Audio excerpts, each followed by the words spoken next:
That is called central tendency. जो ये जो पॉइंट दिख रहा है this is called central tendency, ठीक है। तो सेंट्रल टेंडेंसी कैलकुलेट करने के बेटा किसी भी डेटा का तीन अप्रोच है। There are mainly approach of central tendency मतलब means what, how to calculate a central tendency. There are mainly three ways. First one, we can calculate mean of that data, that point. We can calculate median of that data points, and we can calculate mode of that data point. There we have a three approaches that help us to calculate central tendency. ध्यान समझ में आ रहा है? ये तीन approach है जिसके through आप सेंट्रल टेंडेंसी को फाइंड आउट कर सकते हैं। समझ में आया? Which one, mean, median and mode. So which type of data we can use mean, which type of data we can use median, and which type of data we can use mode। किस तरह के data पे mean, क्योंकि अब देखो तीन approach है तो हम कौन से को किस पर्पस से यूज करेंगे, किस तरह के डेटा पे क्या यूज करेंगे, है ना।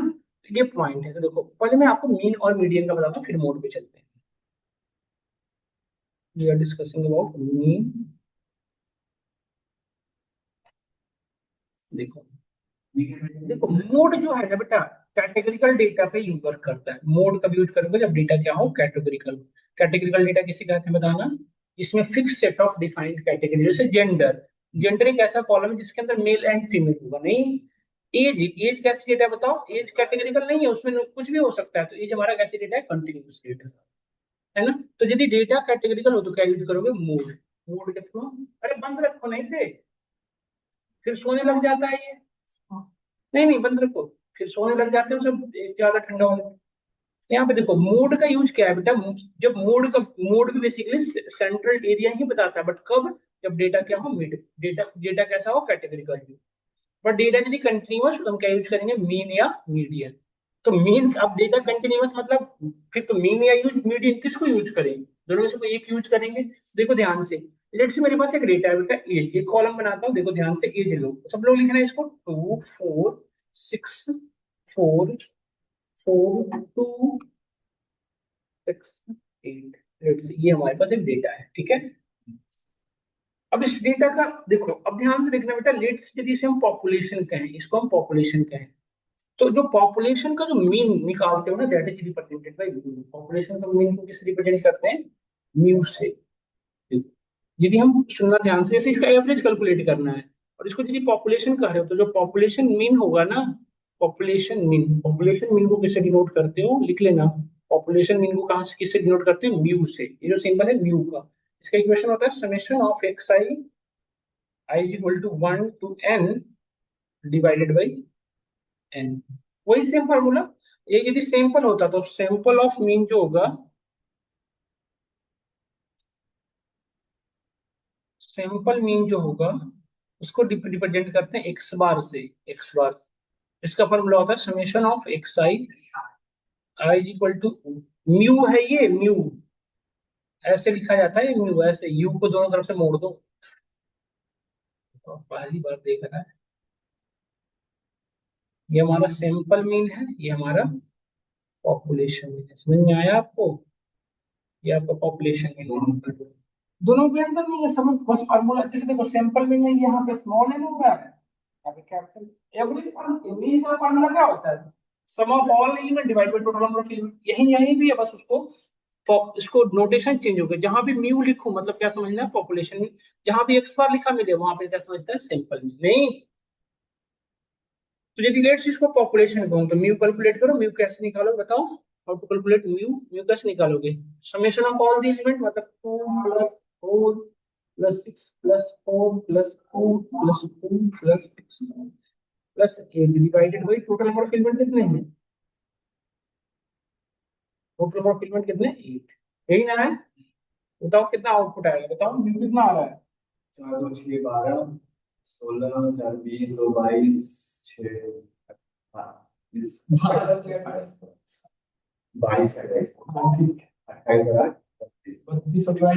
4 ना, मिड पॉइंट क्या है बेटा, 4। ये आया, मतलब इस ये कहना चाह रहे हो, देखो ये समझना ग्राफ को। यदि डेटा का डिस्ट्रीब्यूशन प्लॉट ऐसा हुआ तो 4 ये वाला एरिया हुआ ना मिड पॉइंट, यही हुआ ना 4। तो इससे ये जो मिड पॉइंट है ना बेटा, जो म्यू है ना, इससे 50% डेटा इधर और 50% डेटा इधर, पैरेलली डिवाइड होता है। जो मिड पॉइंट है उससे 50-50% दोनों तरफ डेटा पैरेलली डिवाइड होता है। यदि ये करेक्ट है तब देखो, देख सकते हो, देखो आप रियल डेटा में यदि चलो तो देखो ध्यान से, 4 से तो 50% डेटा ले से 50% आप, तो पूरी की पूरी जो रेंज है 2 से 8 के बीच का आ जाओ, पूरी की पूरी का रेंज जो है 2 से 8 के बीच का है, तो 2 से 8 के बीच में 4 जो मिड पे आएगा नहीं आएगा बताओ आप लोग? नहीं, तो मतलब हमारा भी मिड पॉइंट बिल्कुल सही काम कर रहा है। तो यदि डेटा कंटिन्यूअस हो तो क्या यूज करते हो बताओ? मीन, जो कि सही बताता है। नहीं, बट डेटा के अंदर लेट से इस डेटा पॉइंट के अंदर ध्यान से देखते रहना तभी समझ में आएगा। अब लेट से बेटा इस डेटा पॉइंट के अंदर एक चीज हमने नया ऐड कर लिया, देखो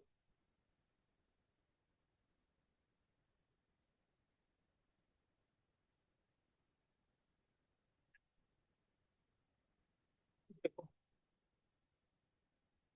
ये डेटा पॉइंट था पहले से, इसमें हमने कुछ नई डेटा ऐड कर ली, लेट से एक डेटा ऐड कर लिया बेटा, ध्यान से देखना। लेट से इसमें ऐड कर लिया 0.50 लेट से। तो अब आउटपुट क्या आएगा बताओ? म्यू क्या आएगा हमारा? 3250 कितना हो गया? 82, 82 डिवाइड बाई 9 ना, 82 डिवाइड बाई 9 कितना होगा? 9 पॉइंट समथिंग, 9.12 वट कुछ भी होगा। तो एक चीज बताओ कि इसके अकॉर्डिंग यदि आप डेटा का डिस्ट्रीब्यूशन प्लॉट बनाओ तो कुछ ऐसा दिखेगा, कहीं चेंज होता हुआ ऐसे रहेगा? नहीं, क्योंकि एक पॉइंट ऐड होने की वजह से चेंज हो गया ना, थोड़ा सा बहुत इधर उधर कहीं गया होगा, ऐसे ऐसे ऐसे हो गया होगा, ये सुनो। बट इसके अकॉर्डिंग आपका 9.1 मतलब 9.1 समथिंग इधर आ रहा है, और उसको बता रहा है कि ये मिड पॉइंट है। क्या ये रियल में मिड पॉइंट है 9.1 आपकी डेटा के अकॉर्डिंग दिखा रहा है? सही बताओ, क्या 50% डेटा इधर लाई कर रही है? क्या 50% डेटा इधर लाई कर रही? नहीं कर रही ना, तो ये रॉन्ग वन बता रहा है, ये सर नो। तो this result is misleading for us, ये सर नो बताओ सब लोग। क्योंकि हम तो ये ऐसा क्यों हुआ बताओ, ये ऐसा क्यों प्रॉब्लम आई? क्योंकि ये डेटा पॉइंट एक्सट्रैड हो गया, और ये डेटा पॉइंट एक ऐसी वैल्यू है जो हमारी रेंज थी 2 से 8 के बीच से उससे बहुत ज्यादा का डिफरेंट पे। तो दिस इज कॉल्ड आउटलायर, इसको हम क्या कहते हैं? आउटलायर। तो यदि इंटरव्यू में पूछा जाए कि व्हाट इज आउटलायर, तो क्या आंसर दोगे?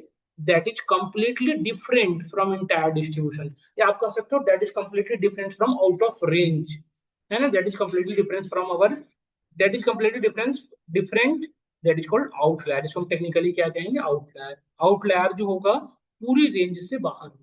तो देखो ये 50 जो है पूरी की पूरी रेंज से बाहर है, सुनो, because of this we are saying that this is called outlier. क्या हम यहाँ तक समझ पा रहे हैं? तो यदि डेटा, अब देखो एक चीज समझना, डेटा के अंदर बेटा हमेशा एक रेंज की डेटा होगी, इसकी श्योरिटी है कभी बताओ? क्या आपके रियल डेटा में हमेशा एक रेंज की डेटा होगी, इसकी कोई श्योरिटी है?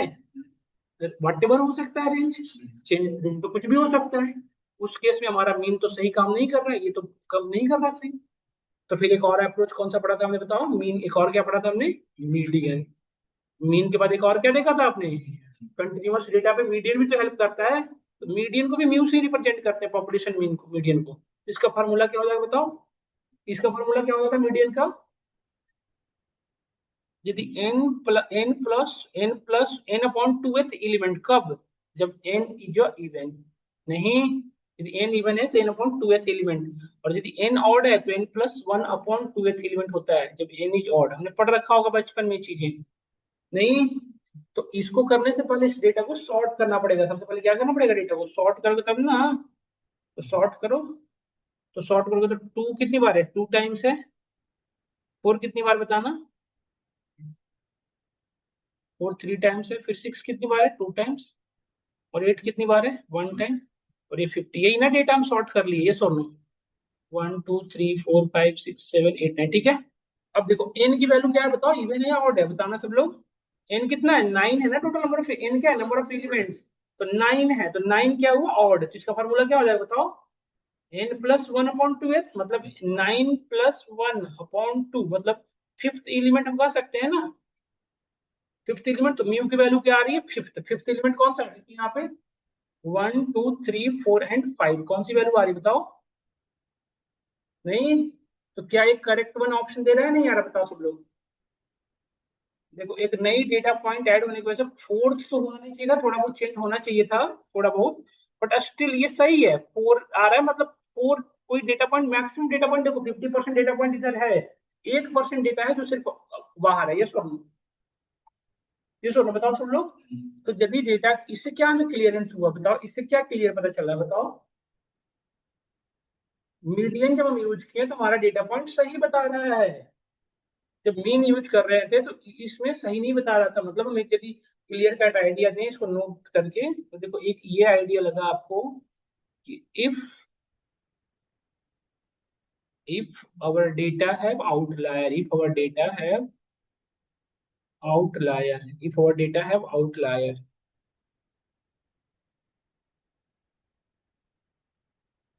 if our data have outlier, if our data have outlier, then if our data have outlier, then we use median. क्या यूज करते हो? मीडियन। किस लिए? सेंट्रल एरिया को फाइंड आउट करने के लिए। if our data have no any outlier, if our data have no any outlier, तो क्या यूज करोगे बेटा बताओ? Outlier, then we use mean. ये आप अपनी लाइन अपने पेन पेपर से लिख लेना, सभी लोग ऑनलाइन में ऑफलाइन में जितने भी हैं। तो ये दो स्टेटमेंट आया। तो अब पॉइंट इज दैट कि ओवरऑल पूरी की पूरी किस पे डिपेंड कर रही है बताओ? मीन मीडियन मोड पे। ये क्या बताते हैं? हमारे डेटा के मीन पॉइंट। बट मीडियन का देखो, मोड का भी यूज करोगे तो एक सिंगल सिनेरियो है क्या, तो जब डेटा कैटेगरिकल है तो मोड यूज करो, उसमें तो कोई कॉन्सेप्ट है ही नहीं। बट कंटिन्यूअस डेटा हो तो हम मीन भी यूज कर सकते हैं, मीडियन भी यूज कर सकते हैं। तो मीन कब यूज करोगे? यदि डेटा के अंदर आउटलायर नहीं है, और यदि मीडियन कब यूज करोगे? यदि डेटा के अंदर आउटलायर है। तो इसका यूज क्या है? हम सेंट्रल टेंडेंसी फाइंड आउट करके इसका ये क्या करेंगे, क्या मतलब इसका प्रैक्टिकल यूज क्या है रियल लाइफ में, रियल डेटा पे? देखो, यदि आप डेटा के अंदर नल वैल्यू, ध्यान से सुनना, if our data have null values, तो null values को हमने पढ़ा था, null values को null values हैंडलिंग में हमने पढ़ा था। null value को हम फिल करते हैं, ना कि हम डिलीट करते हैं। तो null value को फिल करोगे ना जब, ध्यान से सुनना, यदि null value का यदि हमारा डेटा कंटिन्यूअस है, यदि कंटिन्यूअस है और वो उसके अंदर आउटलायर नहीं है, तो क्या यूज करोगे? जो मीन कैलकुलेट करोगे और मीन की जो वैल्यू आ रही है वही हर नल वैल्यू की फिल हो जाएगी। और यदि डेटा के अंदर आउटलायर है तो क्या यूज करोगे? मीडियन। और जो मीडियन की जो भी वैल्यू आ रही है वो आप नल वैल्यू की फिल। समझ में आ रहा है? और कैटेगोरिकल के साथ क्या है? कैटेगोरिकल यदि है तो आपको पता है, यदि डेटा कैटेगोरिकल है तो उसके साथ तो कोई कंफ्यूजन ही नहीं है आपको, क्या यूज करोगे उसके लिए? मोड की का फॉर्मूला क्या होता है बताओ? मोड किसे कहते हैं? Most frequent item. Most mode का फॉर्मूला यदि मैं लिखूं तो जो सबसे ज्यादा बार आ रहा है वही मोड हो गया, है ना? Most frequent.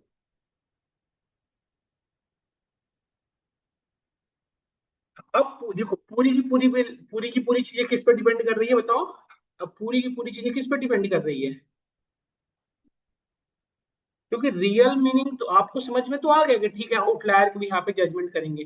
बट डेटा जो होगी छोटी थोड़ी होगी जो स्टार्टिंग में देख के पता चल जाएगा। जैसे अभी डेटा जो थी छोटी थी, आपने देखा था क्या कि डेटा जो थी वो छोटी थी, तो आपने फटाफट कर दिया कि ऐसा ऐसा कर लेंगे? नहीं। देखो, डेटा आपकी छोटी थी तो आपने फटाफट कर लिया कि ऐसा नहीं ऐसा कर लेंगे। बट डेटा छोटी थोड़ी होगी, डेटा तो लाखों मिलियन जिलियन में हो सकती है। तो कैसे चेक करोगे कि आउटलायर है या नहीं? मतलब सबसे पहले हमें आउटलायर डिटेक्शन अप्रोच पढ़ना चाहिए कि बड़ी डेटा पे आउटलायर कैसे डिटेक्ट करेंगे, क्योंकि भरभली तो आप देख नहीं पाओगे ना। तो सबसे पहले तो हमें क्या करना पड़ेगा? डेटा को नल वैल्यू फाइंड आउट करने से नल वैल्यू को हैंडल करने से पहले हमें क्या हैंडल करना पड़ेगा? पहले ये चेक करना पड़ेगा कि आउटलायर हमारे डेटा के अंदर है या नहीं है। तभी ना आप मीन या मीडियन डिसाइड करोगे। तो आउटलायर डिटेक्शन कैसे करोगे बताओ? डेटा के अंदर आउटलायर डिटेक्शन कैसे करते हैं? तो हमने पढ़ा था बॉक्स प्लॉट के through, we can use a box plot that help us to detect the outlier, पढ़े थे हम लोग ये सोनू। तो बॉक्स प्लॉट के थ्रू हम आउटलायर डिटेक्ट करते हैं, बॉक्स प्लॉट। तो बॉक्स प्लॉट ड्रा कैसे होता है? पॉइंट इज दैट, ये तो बॉक्स प्लॉट ठीक है ड्रा कर लिया हमने सी बॉन्ड से, बट बॉक्स प्लॉट ड्रा कैसे करते हैं? तो बॉक्स प्लॉट को ड्रा करने के लिए हम क्या यूज करते हैं? 5 नंबर समरी। क्या यूज करते हैं? 5 नंबर समरी। ये कोर कॉन्सेप्ट है जिसको यूज करके देखो, इसमें 5 थिंग्स है, आप ध्यान से देखो। इसी के यहाँ पे इसका नाम दिया गया 5 नंबर समरी। 1 2 3 4 5 डेटा पॉइंट है ना, 5, इसलिए इसे क्या कहा जाता है? 5 नंबर समरी। इसमें क्या क्या करना होता है सो देखो। सबसे पहले we need to calculate minimum, पूरे इंटायर डेटा का मिनिमम जो है वो कैलकुलेट करोगे आप। दूसरा, नेक्स्ट आप निकालते हो Q1। Q1 को कहा जाता है फर्स्ट क्वार्टाइल, इसको क्या कहते हैं? First quartile. फर्स्ट क्वार्टाइल कैसे निकालते हैं? 25 percentile value of entire data, 25 percentile value. फिर होता है हमारा मीडियन। नेक्स्ट क्या है हमारा? मीडियन। फोर्थ वन हमारा क्या है? Q3। थर्ड क्वार्टाइल, ये हो गया हमारा 75 वैल्यू। और फिफ्थ वन हमारा होता है मैक्सिमम। ये पांच चीजें निकालना पड़ेगा, है ना। तो इसी पांच चीजों को जो कैलकुलेट करोगे वही से यहाँ पे आपका बनेगा क्या, बॉक्स। समझ में आया। अब एक चीज बताओ, पहले तो परसेंटाइल और परसेंटेज में डिफरेंस, आपको परसेंटाइल और परसेंटेज कैलकुलेट करने आता है नहीं आता? सबसे पहले तो ये पॉइंट होना चाहिए, परसेंटाइल और परसेंटेज में डिफरेंस आता है। मैंने आपको परसेंटाइल और परसेंटेज क्या होता है आपको आइडिया है? What is the percentage, what is the percentile? Percentage और परसेंटाइल कितने लोगों को पता है? परसेंटेज और परसेंटाइल बताओ ऑनलाइन में, आप लोग बताइए। परसेंटेज और परसेंटाइल में डिफरेंस आपको क्लियर है? ऑनलाइन स्टूडेंट आप लोग बताइए। मुस्कान, मोनिका, ओजस, जसप्रीत, हिमांशु बताइए, परसेंटेज और परसेंटाइल में क्या डिफरेंस है, बताएं सब लोग।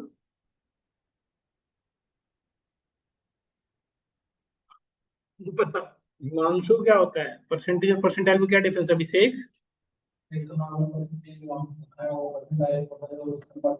बिलो है ये बता रहा है। देखो परसेंटेज जैसे लेट से देखो, तो 4, 5, 8, 9 ये हमारे पास एलिमेंट है। इसमें मैं बोलूँ आपसे कि हाउ मेनी इवन नंबर भी है, तो कैसे करोगे? इसमें टोटल इवन नंबर कितने बताओ?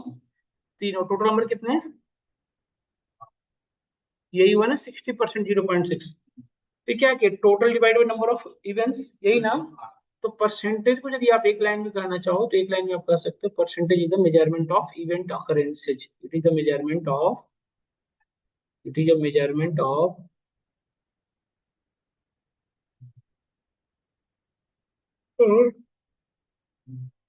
Event occurrences. एक इवेंट के अकर होने के जो चांसेस है ना, दैट इज कॉल्ड परसेंटेज। समझ में आया?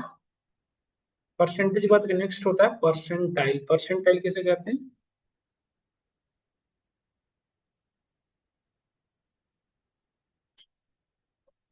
परसेंटेज का नेक्स्ट क्या होता है? परसेंटाइल। परसेंटाइल किसे कहते हैं? जैसे देखो, जैसे किसी ने एक एग्जाम दिया, उसको 80 परसेंटाइल मार्क्स स्कोर किया, मतलब 80% लोगों से वो क्या है, आगे है। 80% लोगों उससे क्या है, पीछे। परसेंटाइल ये बताता है कि इस पॉइंट के बाद कितने लोग, कितने परसेंट लोग पीछे हैं। आपके जितने भी मार्क्स आई है उस भी यहाँ पे 80% लोग ऐसे जिनकी बात उससे कम है। समझ में आया? तो परसेंटाइल क्या बताता है? It represents how much data below from this point, कितने डेटा इस पॉइंट से बिलो है। नहीं, तो परसेंटाइल डिफरेंट होता है, it's represent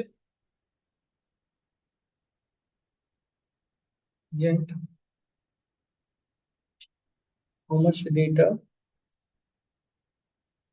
below from that point.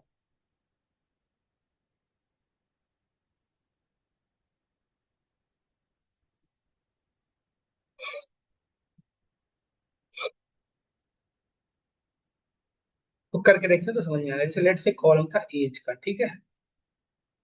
तो 4 लिखना सब लोग, 6 लिखो, करो, लिखो सब लोग, लिखो, लिखो इसको।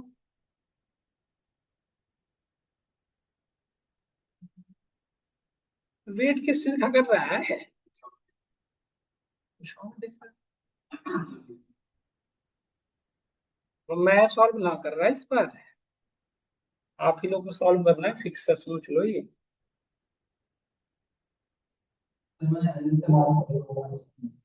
कंप्लीट नहीं है। हाँ?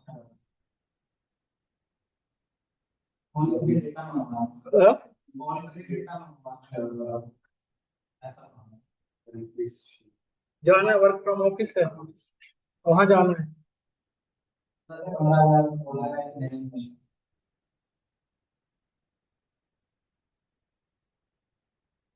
ठीक है, नहीं है? आदित्य। हाँ?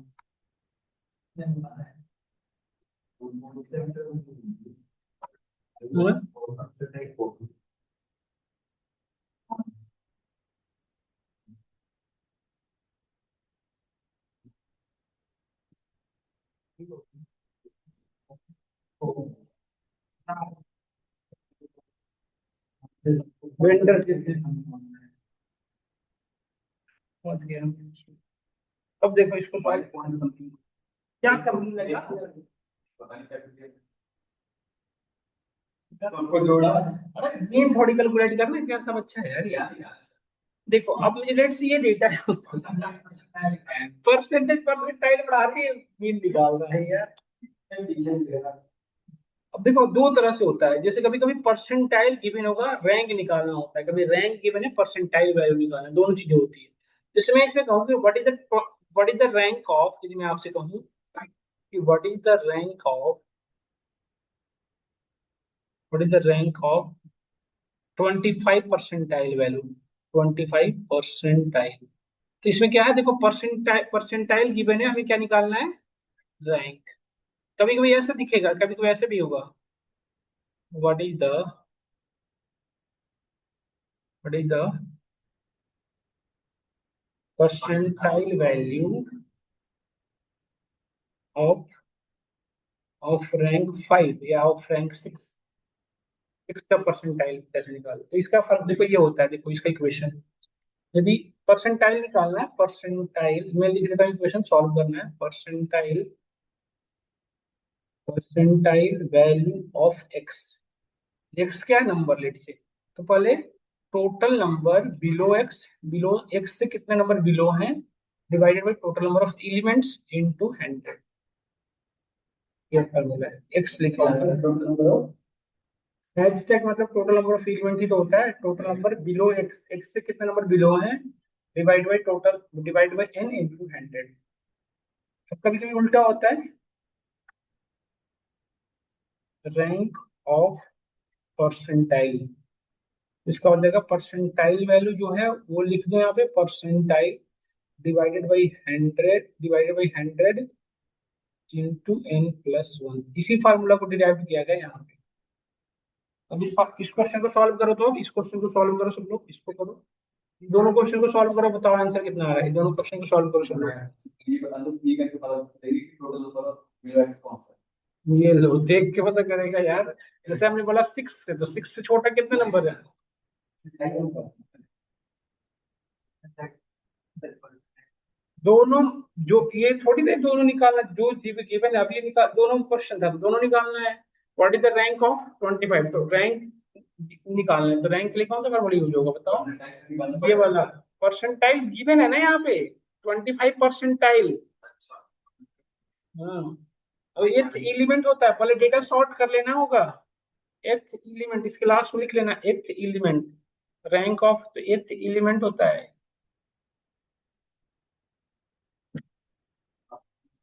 N total number of elements, 12 प्लस 1 13 हाँ।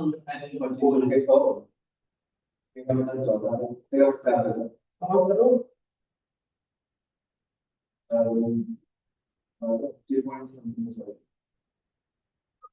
3 पॉइंट समथिंग एलिमेंट ना, एक्स एलिमेंट एक हम देख रहे हैं, अब उसको डेटा को सॉर्ट कर देखो, नंबर पे कौन आ रहा है, डेटा को सॉर्ट कर लो।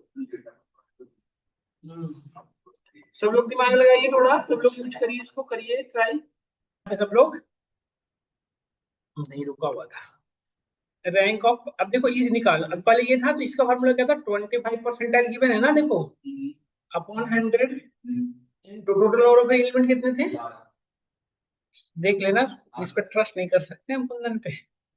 तो कितना आउटपुट आया, 3 पॉइंट कितना, 3 पॉइंट समथिंग नहीं एग्जैक्ट,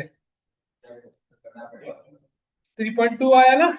अब देखो इसको पहले सॉर्ट कर लो, सॉर्ट कैसे करोगे, देखो 2 कितनी बार है, एक ही बार है, 4 कितनी बार है, 4 के बाद क्या है, 6, 6 हो गया, 2 बार 8 2 बार 9, ये डेटा है हमारा, है ना। तो देखो, तो यहाँ पे हमारा ये कौन सा था, 3.2 था, तो देखो 3 और 4 पे कौन सा आ रहा है, 1 2 3 पे ये आ रहा है, और 4 पे, यदि डेसिमल में है तो इन दोनों का मीन कैलकुलेट करते हैं, उसके आगे वाले नंबर का और उसके साथ वाले का, तो 4 4 8 8/2 कितना हो जाता है, 4। तो 25 परसेंटाइल वैल्यू क्या है, रैंक, यदि किसी ने 25 किया तो उसका रैंक क्या है, 4। दूसरे वाले का देखो, दूसरे वाले का सॉल्व करो, अब देखो 6 का, तो 6 से बिलो कितने नंबर है पहले ये देख लो। 6 से बिलो नंबर कितने हैं? देखो 1 2 3 4 ही तो है टोटल। 6 से बिलो कितने हैं? 4 ही तो हैं। तो इसका क्या हो जाएगा फार्मूला? 4/13 इंटू 100 है ना। क्या हो जाएगा बताओ, सॉल्व करो। 30 30 ना, 10 ही होगा, 12 होगा ना सीधा। हाँ सही बात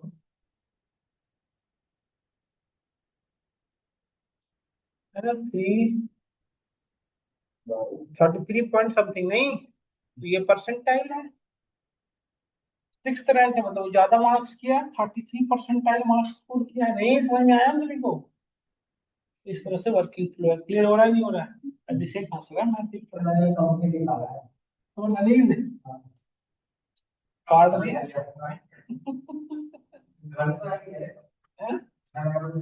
हाँ हाँ, ऐसे ही कर रखे हमने और भेज दिया चंडीगढ़ उसको। लेकिन उसको ठीक दे रहे हैं, सीक्वल में कहता है काम करवा रहे हैं। इतना उम्मीद तो परेशान नहीं होता है। रोहित भी छोड़ दिए, फोटो खींचना हमारा। समझ में आया? ये परसेंटाइल है। अब देखो ये दो चीज निकाल लेंगे। अब देखो ये मैं इसलिए समझाया। अब ये तो हमें, बट हमें तो मेन ये था कैलकुलेट करना ना। तो अब देखो, डेटा यदि दो तो 25% आराम से निकाल लोगे, 75% आराम से निकाल लोगे, मीडियन निकाल ही लोगे। बचा क्या? मिनिमम और मैक्सिमम। ये निकालने तो आता ही नहीं सबको, लेकिन इसको ऐसा नहीं निकालना है। एक चीज बताओ, जैसे लेट से इस डेटा में देखो, इस डेटा को देखो जिसमें मैं दिखाऊं आपको। इस डेटा में, इस डेटा में मिनिमम वैल्यू कौन सी है बताने के बाद? 2। और मैक्सिमम वैल्यू क्या हो जाएगा? तो हम आउटलायर हैंडल करना है, तो आउटलायर ही हमारा रिजल्ट का पार्ट बन जा रहा है। तो इसको ऐसे नहीं करेंगे, मिनिमम मैक्सिमम ये ऐसे नहीं करेंगे। हम एक बाउंड्री डिसाइड करेंगे कि मिनिमम हम यहाँ तक जा सकते हैं, और एक और बाउंड्री डिसाइड करेंगे कि मैक्सिमम यहाँ तक जा सकते हैं। उसके बियॉन्ड वाले को नहीं सेलेक्ट करेंगे, क्योंकि वो हमारे लिए क्या हो जाएगा? आउटलायर। समझ गए?